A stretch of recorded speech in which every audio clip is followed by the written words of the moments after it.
Ang baba ng presyo, 50% off, tapos nandito pa tong Jordan 11. Samahan nyo ako dito sa series natin kung saan naghahanap tayo ng mga sapatos sa mababa sa 1,000 piso. At ngayon nandito pa din tayo sa Monumento at ang good news, 50% off. Sure ball, isang solid na episode na naman to. Good news sa mga mahilig sa basketball shoes. Ang baba ng presyo, 50% off, tapos nandito pa tong Jordan 11. Pero syempre, sagutin muna natin yung tanong na, paano nga ba pumunta dito? Diyan pa rin sa kaliwa natin yung SM Grand Central at dito sa kanan yung entrance papasok sa LRT Monumento Station. So aakyatin lang natin to. Dire-diretso na lang to. Paakyat doon sa Ukayan. Pagdating mo dyan, kanan ka ng konti, ito na yung Ukayan. Pero this time, hindi tayo dito sa second floor. Galing na tayo dyan. Dito naman tayo sa taas. Okay, simulan na natin to at ang bumungad sa atin. Ito, New Balance 530 NCAP.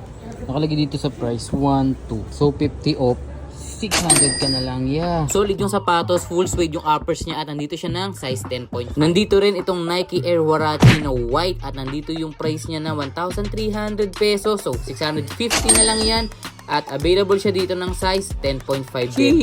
Ball. Pag pumunta kayo dito, marami pa kayong aabutan na magagandang sapatos. May mga running shoes, may mga pamorma. At itong sapatos na to, Vans Slip-On na may mga sulat sa midsole at saka sa outsoles. Malaking Ukayan to, sobrang daming sapatos. Doon banda sa dulo, andun na yung mga pambabae. Mga maliliit na sizes at alam ko, mas mataas yung percent ng discount dyan. Pero di na tayo maabot dyan. Kasi dito pa lang sa bandang bungad, marami ng solid. May mga black shoes at brown shoes, formal shoes nga rin pala sila. Pero ang kumuha sa attention natin, itong internationalist. Naghanap nga pala kayo ng sulit na panlinis ng sapatos. Available yung Shoe Express dyan. Sa showcase ko, punta lang kayo sa profile. Doon sa basket, unang-una. Maganda doon, 250 ml siya. Kaya luminis kahit 20 pairs ng sapatos.